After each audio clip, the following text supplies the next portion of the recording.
Barakatah Yahweh, Barakatah Yahweh Shai. Double honors unto the apostles of Great Millstone, the great men upon the earth that rule well, and salutations unto the brothers out there pushing the truth of Yahweh, Ba'ashem Yahweh Shai. Okay, this lesson is entitled, Why Don't You Blacks, Latinos, and Native Americans Forget About Slavery and Just Move On? Alright, very common statement made by even our people, but mainly you other nations, you heathens. And it's not a question that can be answered in a simple manner, which it really can through the scriptures, because it tells you God requires that which is past. But to delve deeper, what the Spirit has allowed me to bring out, I'm gonna do so. It's a very silly question to ask. It's very, very silly. And I say it's silly because it's like the fact that someone comes into your home, invades it, takes your precious belongings, has rapes your family, your wife kills her, sells your child, and then makes you a captive in their basement for 20 years. And one day the door opens, the light comes out, and that same person says, "You're free. Go out in the world now."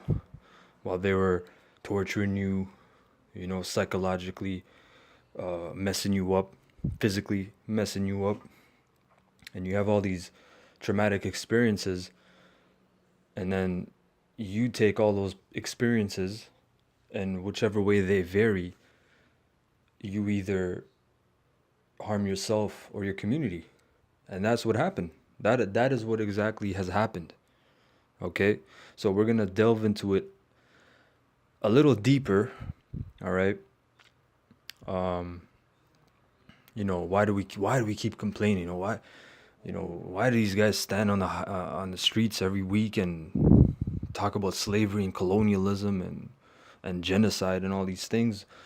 And then they'll say, "Oh, look, your people are killing each other every day. Your people are committing suicide. Your people are drug addicts. Your people are drug dealers. Your people are alcoholics." So I'm going to get this first scripture. This is in Deuteronomy 28 and verse 28. It says, "The Lord shall smite thee with madness and blindness and astonishment of heart." Okay. So Yahweh, okay, that is our power. That is the creator. He has smitted us, man. All right. He hit us with madness. What is madness? It's not the action of being mad. Mad meaning you're crazy. You actually have psychological problems. You have diseases.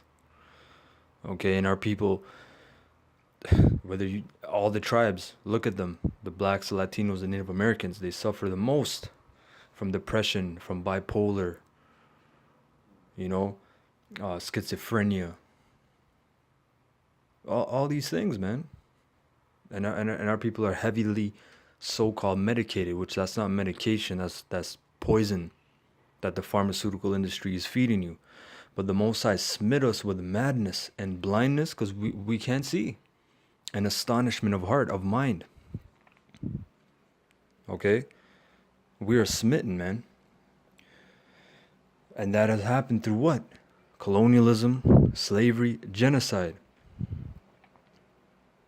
Okay, and even Esau, the Caucasians, they will tell you there is we've confirmed it. Science has confirmed it. There's something called intergenerational trauma that is passed on from generation to generation. Okay, when you take a people that have been used to live in a certain way for thousands of years and take them out of that condition and put them in a condition of subjection, okay? And then do whatever the fuck you want to them. Just literally whatever the fuck you want. Like literally, there's no human rights code, there's no violations. They're your property. And the ones that survive and seen everything and experienced it and seen their whole, not just family, their whole nation just fall like that. You gotta be shitting me to understand or try to understand, well, why are they so fucked up? Verse 29, and thou shalt grope at noonday as the blind gropeth in darkness. What does that mean, grope at noonday? You know, grope, you're trying to find something, you're trying to touch, you're trying to feel. At noonday, meaning when the sun is brightest. Our people are blind to the light, man. Right? You know, like when you're in a room and the lights shut off, what are you doing? You're not moving fast. You're moving slow. You're touching everything just to see you don't stumble and fall on anything, and you're trying to find that switch to turn the light on. That's what our people are doing. But we know through prophecy, only 1/3 will make it. 2/3 will perish. It says, "And thou shalt not prosper in thy ways." So, again, these things are created by the Creator. These very heavy things that I'm talking about, it's all through the spirit of Yahweh Bashem Yahushai.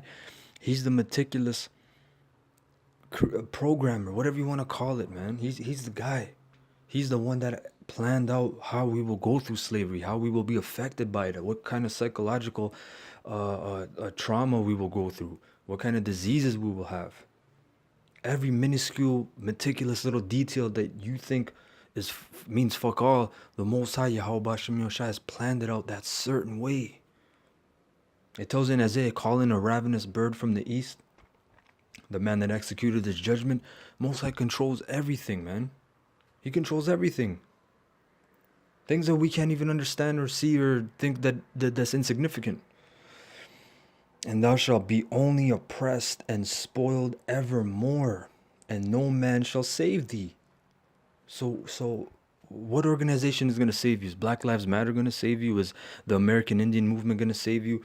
Is Brown Lives Matter going to save you? Nothing is going to save you. No man, no organization, which an organization is led by who? Man. No movement, whatever you want to call it. The only thing that can save us is Yahweh Bashem Yahushai. That is our power. That is our life force, man. We are only oppressed and spoiled, man.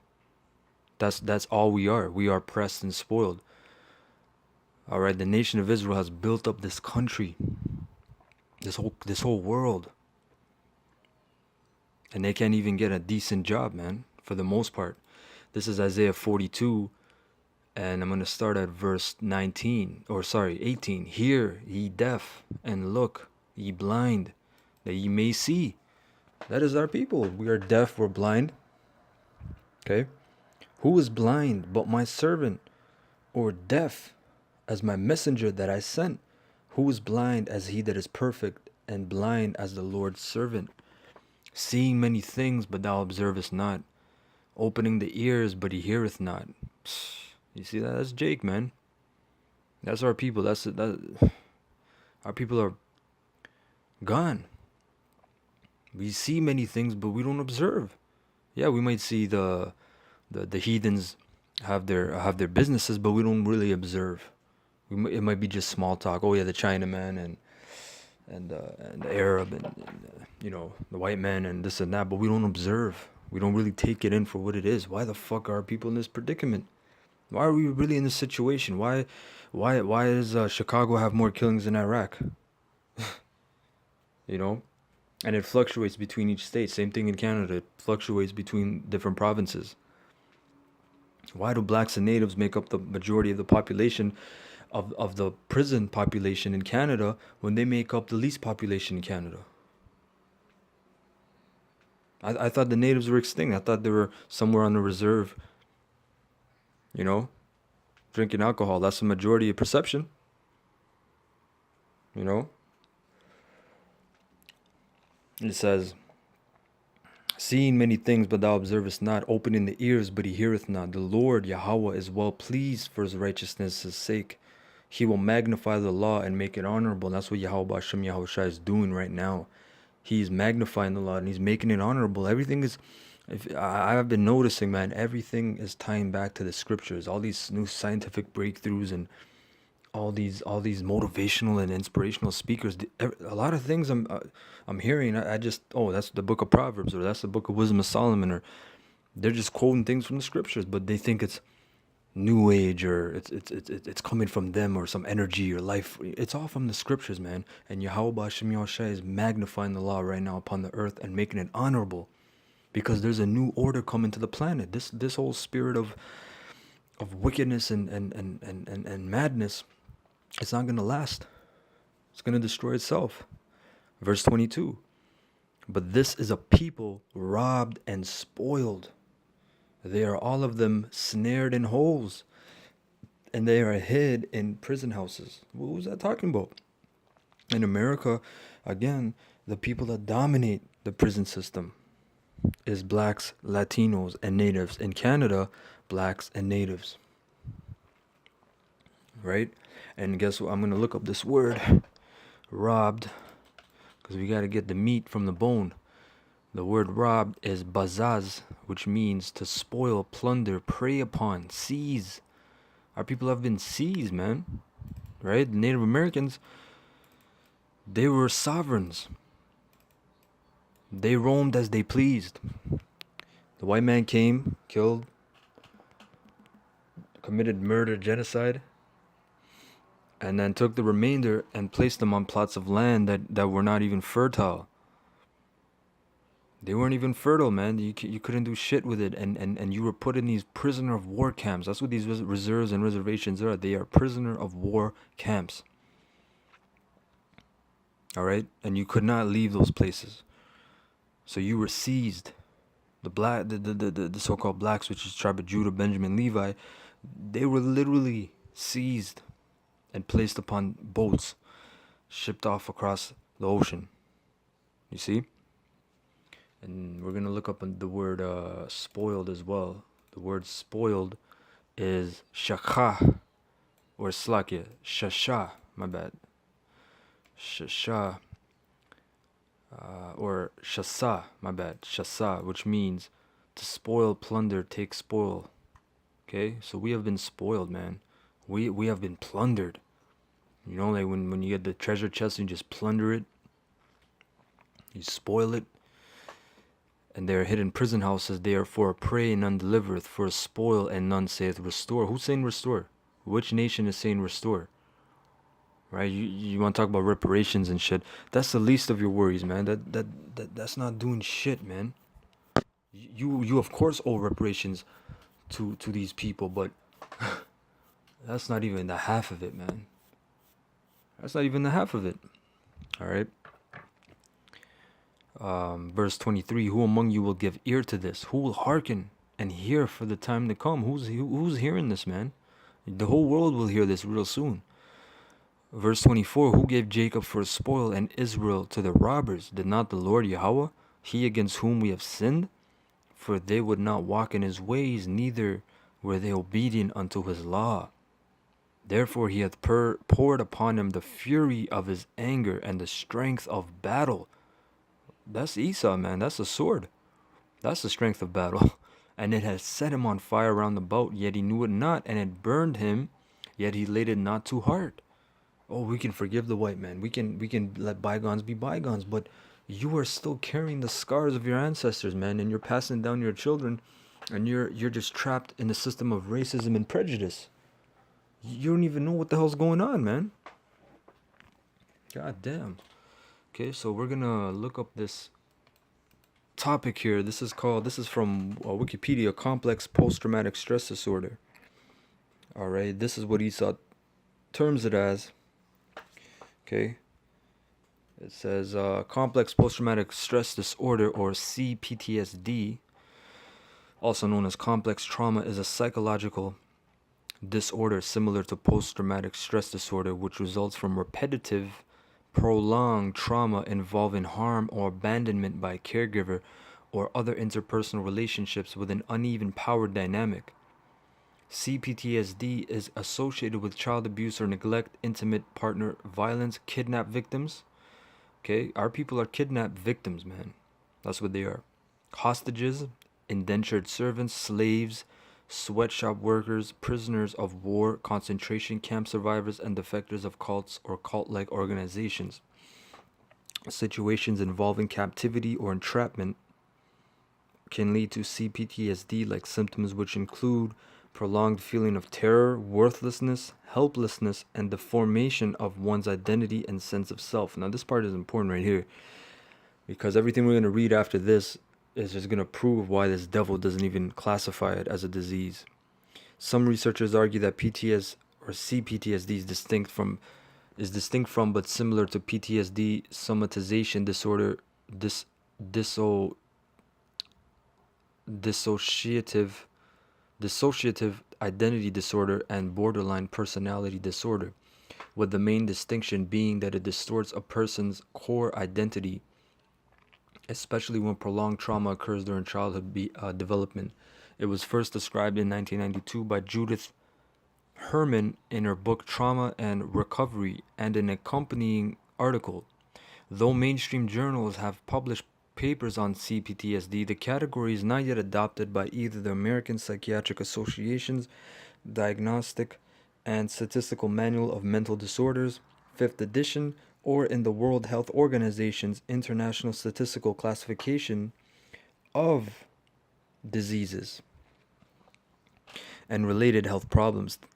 However, it is proposed for the ICD to be finalized in 2018. So they're just because everything you read right here would confirm why these people are doing this, man. Why we have the highest homicide, suicide, drug infested, poverty stricken, all that shit, man. Just madness. This would confirm it, but they don't see it as that. These devils, man. All right, down here a little, it says repeated traumatization during childhood leads to symptoms that differ from those described for PTSD.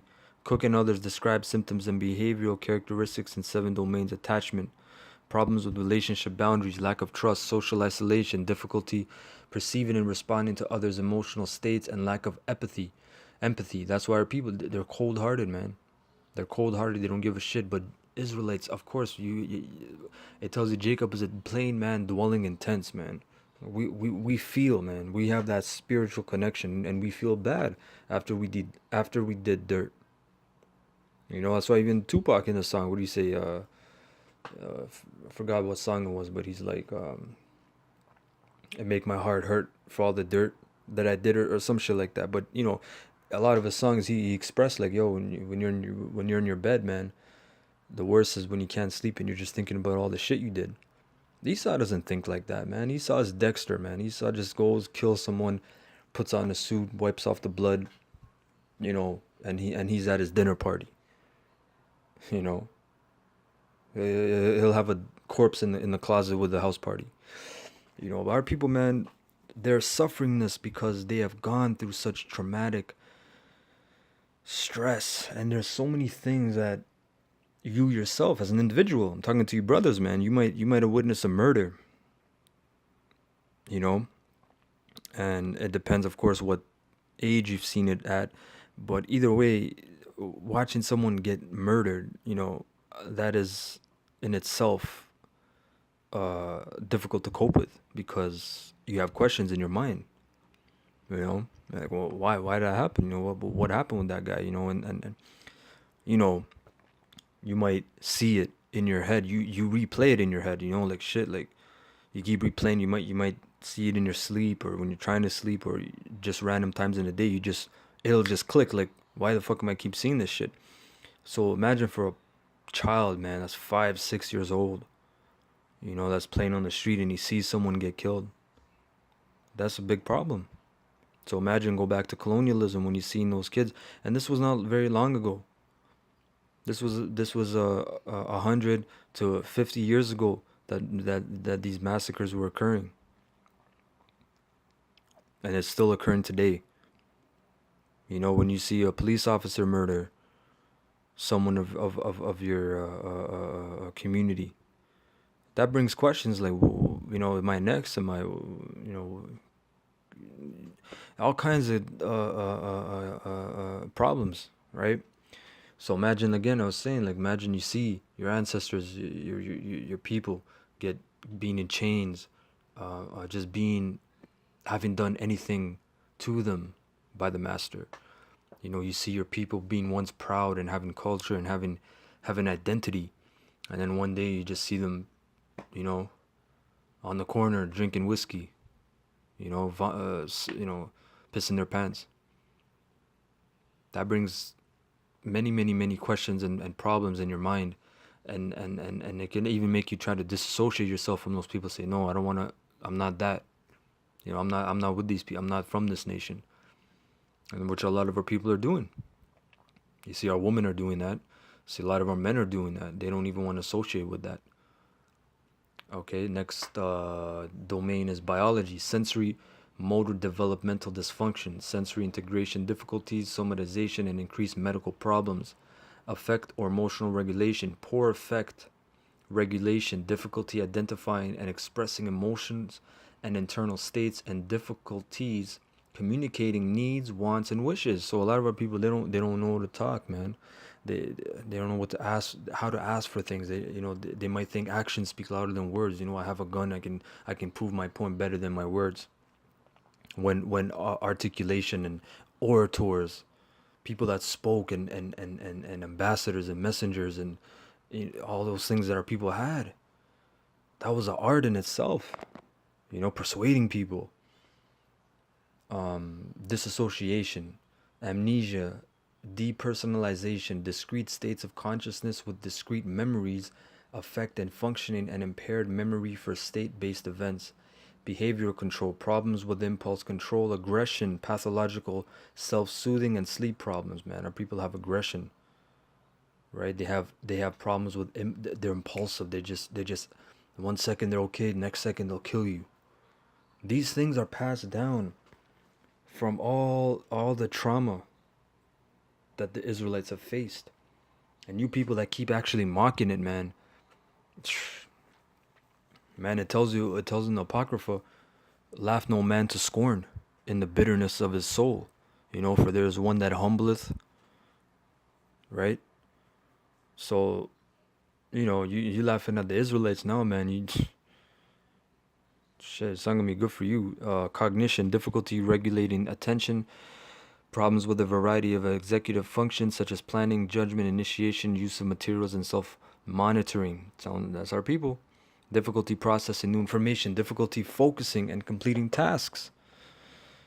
Okay, you have our people in the school system, but again, they're all, you classify them with ADD, ADHD. This guy, he's this and he's that, and again, we need healing, man. We need that salve. We need that balm. We need the medicine, man. And that's what Yahweh Shai is coming back to do. Is he's coming back to heal, starting with the 1/3. He's coming back to heal, man. We need healing. That's what we need. The men of the Lord, we're not healed. We're not fully healed, man. We're in the process of healing, but we're not healed, man. We still have scars. We still have a lot of things, man. Difficulty focusing on completing tasks, poor object constancy, problems with cause effect thinking, meaning I do something, nothing bad's gonna happen, or I'm not thinking about that.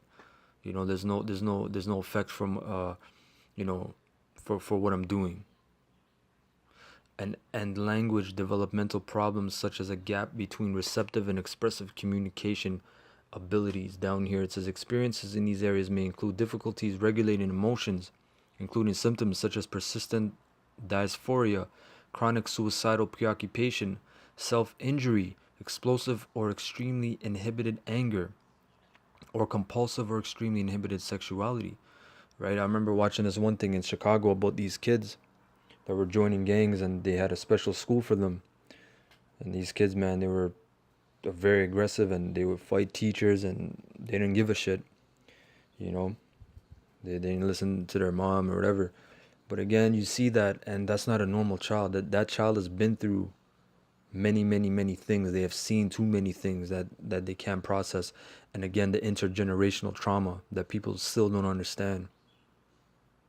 All right, you are a product of subjects, of slaves, of property, and you have been psychologically traumatized. And these things are still unsolved. And they're not solved. They're not talked about. You're just living your life thinking you're part of normal society. All right. Um, let's lock it down here. And again, look what it said. We read, right? Suicidal preoccupation, man. You wonder why. Oh, why if natives were so strong and warrior like, why are they killing themselves, man? There's nobody stronger than Reuben, Gad, and Manasseh, man. You know, those are tough warriors. But again, you want to mock them. You go through what they went through,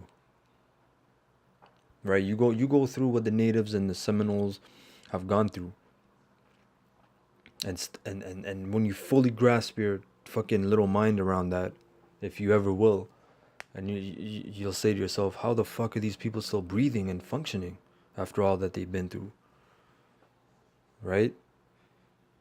Because I remember in high school, someone said, "Oh, the natives are good. They get, they get tax breaks, or they don't have to pay taxes, so they're fine now." You know, you people, man, you crackers, man. You got a lot of shit coming to you, man. And we're here to tell you why, so you won't be surprised. That's how merciful the Lord is. He's not just gonna hit you straight in the face. He's gonna tell you why. It's not my fault if you scoff at it or you laugh at it or you disbelieve. I did my job. I'm telling you what's coming to you.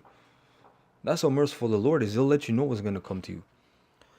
Changes in self-perception, such as a chronic and pervasive sense of helplessness, paralysis of initiative. No initiative, no drive, no will. Shame, guilt, self-blame, a sense of defilement or stigma, and a sense of being completely different from other human beings. Varied changes in the perception of the perpetrator. Our people have varied changes in the perception of the perpetrator. Who's the perpetrator? The white man and other nations. Such as attributing total power to the perpetrator, becoming preoccupied with the relationship to the perpetrator, including a preoccupation with revenge. Right? Some people do want that. Idealization or paradoxical gratitude. That's a paradox. That's two different things. A man is beating you, killing you, raping you. You get so fucked in your mind. You just say, "Wow, I love this guy. He's the best." This is what that's talking about. That's what our people are going through, and that's what we're trying to wake you the fuck up. Get out, man. Get out. A sense of a special relationship with the perpetrator or acceptance of the perpetrator's belief system or rationalizations. Oh, we're better than you. God said we can take your land and enslave you, so that's what we did. And then you turn around and you become Roman Catholic or Jehovah's Witness or Presbyterian, etc. Alterations in relations with others, including isolation and withdrawal, persistent distrust, a repeated search for a rescuer. Man, someone to save you, man. I remember watching a long time ago this documentary about gangs in LA with Judah and this Jake, man. He was really speaking from the heart, He's just like, man, like we're in this fucked up. Because a lot of Jakes, they know. That's why we read that scripture, they see but don't observe. They know something's wrong, but hey, man, if you don't got that oil that Yahweh Shem Yahshua blesses you with, you're gone. You're dead. You're in the congregation of the dead, as it says in the book of Proverbs. But he was saying, man, like we're in this fucked up situation, man. Sometimes you be thinking, man, like someone come and save me, man. Just someone come and rescue me, and no one comes, no one saves you. So that's what our people are wondering about that. Like, yo, we need a rescuer, and they look for man to help. Fuck, I don't even know these assholes' names, man. Louis Farrakhan and all these idiots, Polite, and those aren't the guys, man. There's no guys. There's only Yahweh Ba'ashem Yahweh Shai. We're not saying the apostles are gonna save you, the elders are gonna save you. I'm not gonna save you. No one's gonna save you, man. No man will save you. There's only guides. We're only guides to try to help you steer the right path. We're trying to save ourselves, man. We're trying to get right with Yahweh Ba'ashem Yahweh Shai ourselves. Disruption in inmate or intimate relationships and repeated failures of self-protection. You see that? So we have all kinds of relationship problems. We might procreate, but we don't know how to properly actually deal with a woman, and vice versa.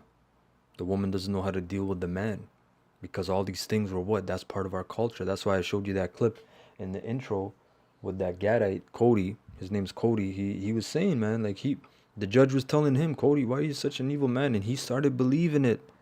And this fucking devil, man, this judge, this piece of shit, that is part of the system of tearing our people apart. He's actually looking at it like, why are you such an evil man? Look what you're doing. When you don't know what the fuck is going on. You people don't know what the hell's going on. You don't know why this is happening. You just think it's happening. But there's a reason for it. There's a cause and effect. And once you get a man to believe he's evil, like he was saying, you just commit evil. You say, well, fuck it, man. If I'm evil, I'm gonna fucking do evil then, man. I'm gonna fucking kill my brothers and sell drugs, to my family and my community, and just be a fucking evil man. Right? Loss of or changes in one's system of meanings, which may include a loss of sustaining faith or a sense of hopelessness and despair, man. When you don't have anything that drives you anymore, when you get out of bed and you know that, you know, when you get out of bed, man, and there's days that or better yet, you're going to bed and you know the next day is going to be the same shit. Unless a miracle happens, it's going to be, you're going to open your fridge, there's no food. You're going to have to go out and do some wickedness. You know what I'm saying? You see the same shit. You see the same crackheads. You see the same man on the corner drinking. You see the same murder. That's hopelessness, and that's despair, and there's no faith, man. You know what that will make someone do? Terrible, terrible things, man. But people don't look at it that way. They just see a crazy nigga or a crazy spick or a crazy Indian. Because we have been mind fucked by this devil, man, this serpent, the white man. Loss of a sense of reality accompanied by feelings of terror and confusion, man. See, these are serious things that our people are going through. Down here, some things I highlighted.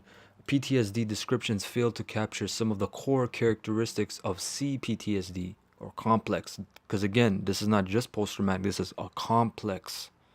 Why? Because it stems from generations and centuries ago. People think it's all dead. Oh, you're your new man and you can do this. And these elements include captivity, psychological fragmentation, the loss of a sense of safety, trust, and self-worth, as well as the tendency to be re-victimized. Most importantly, there is a loss of a coherent sense of self. It is this loss and the ensuing symptom profile that most pointedly differentiates CPTSD from PTSD. It says traumatic grief or complicated mourning are conditions where both trauma and grief coincide. There are conceptual links between trauma and bereavement, since loss of a loved one is inherently traumatic. Of course it's traumatic, man. Of course it's traumatic. Like the man was saying in the video, you're talking to your brethren one day, you're talking to your best friend, you're talking to your boy. Yeah, all right, yo, I'll see you later. Next day, you see him on the news, or someone calls you and says, hey, man, he hung himself or he killed himself. What the fuck do you do from there?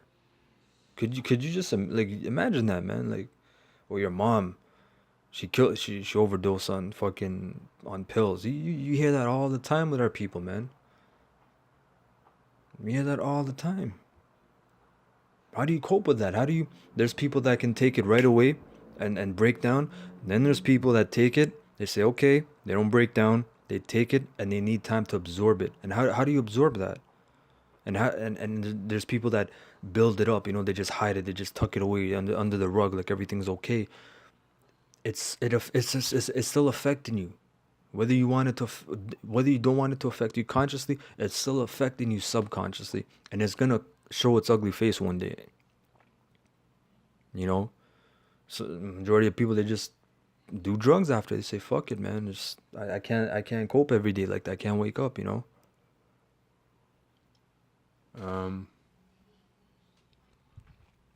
If a traumatic event was life-threatening but did not result in death, then it is more likely that the survivor will experience post-traumatic stress symptoms.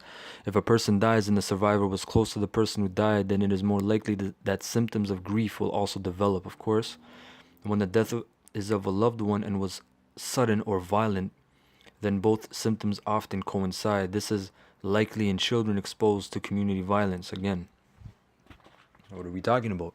For CPTSD to manifest, the violence would occur under conditions of captivity, loss of control, and disempowerment. Our people were empowered. We had kingdoms in west coast of Africa, all those kingdoms, man. The kingdom of Ghana, the Shanti, the Mali, the Yoruba, the Igbo, you know, the Ibo. We had all kinds of kingdoms, man. All kinds of kingdoms in the Americas. When you disempower someone, and you just put them under your foot, man, and say, just watch what I'm gonna do to your family, motherfucker. Just watch. I'm gonna rape your fucking wife, kill her, slit her throat, throw your babies off fucking bridges, and watch them dash before your feet. These things were happening. These were the actual things that were happening, man. And I'm gonna fuck you up. I'm gonna put you in a fucking prison and make you work for me. Just watch what happens to your nation, and the man will tell you what will happen. Because the Spaniards, that's what they were doing. They would say, if you don't get us this gold, this is what's gonna happen, and they said it, and they did it. And those worries, those stress, all that shit, it passes on, man. It passes on.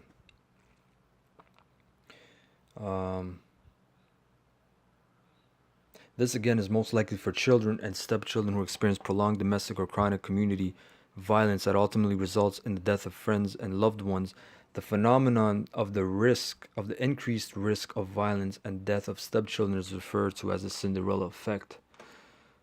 Down here it says, anger directed against the self or others is always a central problem in the lives of people who have been violated, and this is itself a repetitive reenactment of real events from the past. You see that? So anger either at yourself or others. This is what black on black, brown on brown crime, which that's what the white man calls it. Self-infliction, man. You're selling drugs to your own people, where you're destroying your people. These are all, again, self and anger directed towards self and others, man. Compulsive repetition of the trauma usually is an unconscious process that, although it may provide a temporary sense of mastery or even pleasure, ultimately perpetrates chronic feelings of helplessness and a subjective sense of being bad and out of control, right? So again, compulsive repetition of the trauma. You try to replay it, and all that. It's not gonna do shit. Gaining control over one's current life rather than repeating trauma in action, mood, or somatic states is the goal of healing. Easier said than done when there's a system that is designed to keep you down. Seeking increased attachment to people, especially to caregivers who inflict pain, confuses love and pain and increases the likelihood of a captivity like that of betrayal bonding, similar to Stockholm Syndrome, and of disempowerment and lack of control, which we know what Stockholm Syndrome is. That was, where was that? In Sweden, I believe, or Netherlands. And it was a bank robbery, and I think they held it for like 2-3 days. And the hostages got so fucked up in the head, man, traumatized, that they actually liked the captors. They liked the people that kept them hostage, and they didn't want to even leave. So that was like a very paradoxical thing, and that happened in the matter of 2-3 days to people in a bank with police outside. This happened to the Israelites when no one gave a shit, and our own people were even doing it, because those were part of the curses of Deuteronomy 28. These things occurred, man. These things happened because of that.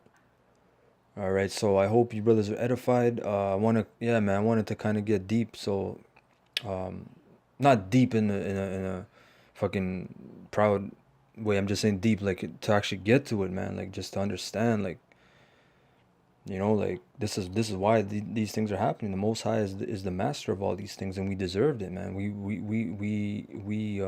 We embarrassed him. We embarrassed Yahweh Shem Yahushai. We spat in Yahweh Shem Yahushai's face. We turned our face from him, man, when we dishonored his law. These are serious things to meditate upon. So again, I want to say Ka Allah Allah Yahweh Ba'ashem Yahweh Shai. Double honors unto the apostles of Great Millstone that rule well, and salutations unto you brothers out there. May Yahweh Ba'ashem Yahweh Shai increase your faith. Shalom.